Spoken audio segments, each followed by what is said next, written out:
এর ফলে আসলে এইভাবে ওনার পক্ষে কাজ করা সম্ভব নয়। সেই নতুন বাংলাদেশের প্রতিশ্রুতি থেকে কোনো পক্ষ সরে আসছে বলে ডক্টর মোহাম্মদ ইউনূসের মনে হচ্ছে এবং ওনাকে চাপ প্রয়োগ করে বিভিন্ন দাবি আদায়ের চেষ্টাও চলছে।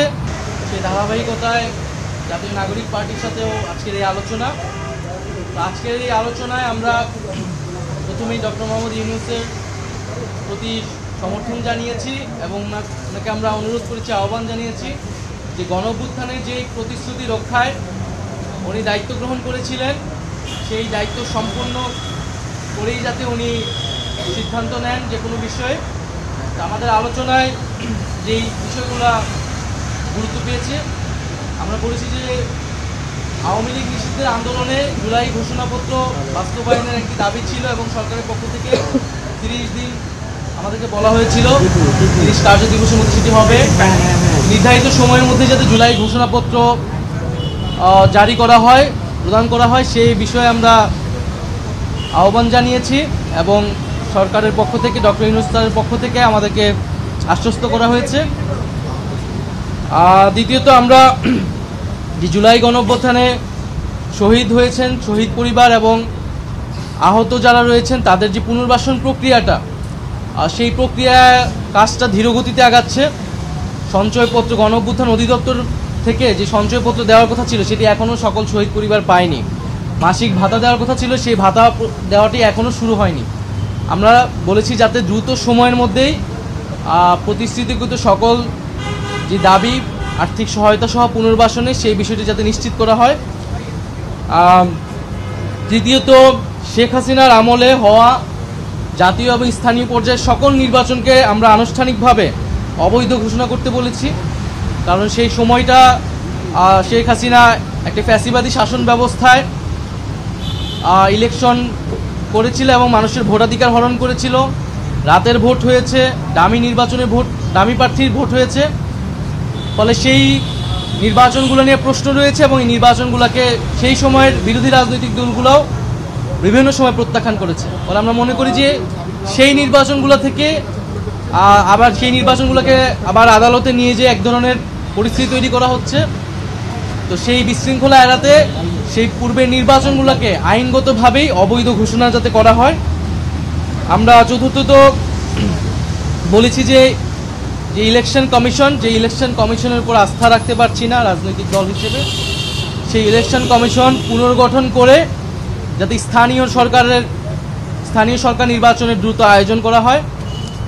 এর ফলে নাগরিক সেবা যেই দুর্ভোগটি হচ্ছে, নাগরিক সেবা পাচ্ছে না জনগণ, সেটি নিশ্চিত করা সম্ভব হবে। আর সর্বশেষ আমরা বলেছি যে বিচার, জুলাই গণহত্যার বিচার এবং যে সংস্কার প্রক্রিয়া চলমান এবং সংস্কারের যে জুলাই সনদ ঘোষণা হওয়ার কথা এবং যে আমরা নির্বাচনের কথা বলছি, গণপরিষদ এবং আইনসভা নির্বাচন, এই তিনটি সমন্বিত একটি পরিকল্পনা, সুনির্দিষ্ট পরিকল্পনা বা রোডম্যাপ যাতে একত্রে সরকার ঘোষণা করে এবং আমাদের যেই গণঅভ্যুত্থানের প্রতিশ্রুতি ছিল সংস্কার বিচার, সেটি এর মধ্য দিয়ে আসলে বাস্তবায়ন হওয়া সম্ভব। জুলাই মাসের মধ্যেই জুলাই সনদ আসবে এরকমটা আশ্বস্ত আমাদেরকে করা হয়েছে।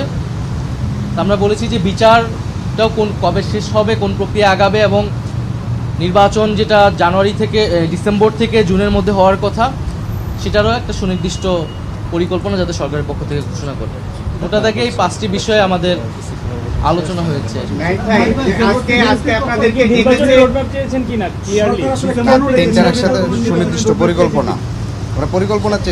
আমরা একই সাথে সমন্বিতভাবে 3টা বিষয়ের একত্রে একটা রোডম্যাপ চেয়েছি, পরিকল্পনা, যেখানে জুলাই গণহত্যার বিচার, সংস্কার বা জুলাই সনদ এবং আমরা যে গণপরিষদ এবং আইনসভা নির্বাচন চাচ্ছি সেটির সমন্বিত পরিকল্পনা।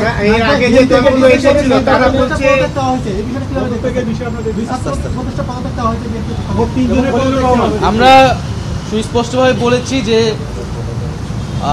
ছাত্র উপদেষ্টা যারা রয়েছেন তারা গণ অভ্যুত্থানের প্রতিনিধি আকারে সেই প্রেক্ষিতে সরকারকে গিয়েছিলেন, সরকারকে বৈধতা দিয়েছে।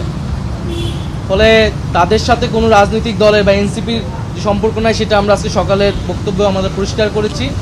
বরং গণ অভ্যুত্থানের প্রতিনিধি আকারে তারা গিয়েছে, গণ অভ্যুত্থানের আকাঙ্ক্ষা বাস্তবায়নে কাজ করছে, আরও সকল উপদেষ্টারা একত্রে সেখানে তাদেরকে হেয় করা, তাদেরকে অপমান করা, সে বিষয়ে আমরা নিন্দা জানিয়েছি। আমাদের সাথে তাদেরকে জড়িয়ে ট্যাগ দিয়ে তাদেরকে পদত্যাগ করতে বলাটা রাজনৈতিক উদ্দেশ্যমূলক বলে আমরা বলেছি। নাইক ভাই, আজকে আপনাদেরকে ডাকার কারণ হচ্ছে যে প্রধান উপদেষ্টার পদত্যাগ ইস্যুকে কেন্দ্র করে রাজনৈতিক দলগুলোকে আজকে ডেকেছে বা আপনারা এসেছেন, তো এই বিষয়ে আপনাদের অবস্থান কি? এছাড়া জাতীয় নির্বাচনের বিষয়ে অন্য দলগুলো বেশি আগ্রহী, সেটাতে আপনাদের অবস্থান কি?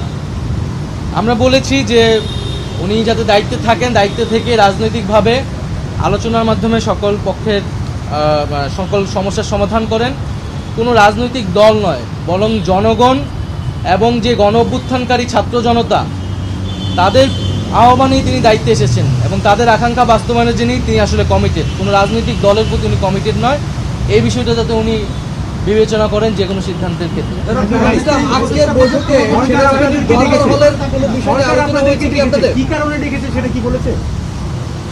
বর্তমান যে পরিস্থিতি, সেই পরিস্থিতি নিয়ে আলোচনা করতে উনি কাজ করতে পারছেন না, বা সে বিষয়ে উনি দায়িত্ব ছেড়ে দিবেন কিনা এই বিষয়ে ওনার চিন্তা ভাবনা রয়েছে। এটা তো অলরেডি মিডিয়ায় এবং সোশ্যাল মিডিয়ায় এসেছে, আসলে সেই প্রেক্ষিতেই আজকের এই বৈঠক। আজকের বৈঠকের বিষয়ে আপনারা সন্তুষ্ট কিনা, আপনাদেরকে সন্তুষ্ট কিনা এবং আপনাদেরকে কি বার্তা দিয়েছে, কি করতে আপনারা তাদেরকে কি সরকার অস্বস্তিতে আছে কেন? সরকার অস্বস্তিতে কেন আছে? কথা উল্লেখ করেছেন, উনি হতাশ কেন? সরকারের প্রতি সরকার হতাশ কেন? সরকার বা ডক্টর মোহাম্মদ ইউনূস হতাশা ব্যক্ত করেছেন, কারণ হচ্ছে যেই প্রতিশ্রুতি নিয়ে উনি দায়িত্বে এসেছেন এবং সেই সময় আমরা যেহেতু আন্দোলনের প্রতিনিধি ছিলাম, আমরাই ওনাকে আহ্বান করেছিলাম গণ অভ্যুত্থান পরবর্তীতে একটা নতুন বাংলাদেশ গঠনের জন্য। এবং শুধু ডক্টর মোহাম্মদ ইউনূস বা এই সরকার নয়, সেই সময় যারা আমরা আন্দোলন করেছিলাম, ফ্যাসিবাদ বিরোধী রাজনৈতিক দলের নেতৃবৃন্দ সকলেই কিন্তু সেই প্রতিশ্রুতি জনগণের কাছে ব্যক্ত করেছিল যে একটা নতুন বাংলাদেশ এবং সেটি সংস্কারের মধ্য দিয়েই নতুন বাংলাদেশ পাওয়া সম্ভব। সেই নতুন বাংলাদেশের প্রতিশ্রুতি থেকে কোনো পক্ষ সরে আসছে বলে ডক্টর মোহাম্মদ ইউনূসের মনে হচ্ছে এবং ওনাকে চাপ প্রয়োগ করে বিভিন্ন দাবি আদায়ের চেষ্টাও চলছে। এর ফলে আসলে এইভাবে ওনার পক্ষে কাজ করা সম্ভব নয় এবং সংস্কার বা পরিবর্তন আনা সম্ভব নয়। তো সেই জায়গাতে উনি হতাশা ব্যক্ত করেছেন। আমাদের জায়গা থেকে আমরা বলেছি যে কোনো রাজনৈতিক দল নয়, উনি যাতে জনগণের প্রতি, গণ অভ্যুত্থানকারী ছাত্র জনতার প্রতি কমিটেড হন এবং সেই জায়গায় কাজ করতে উনি ওনার দৃঢ়তা ব্যক্ত করেন।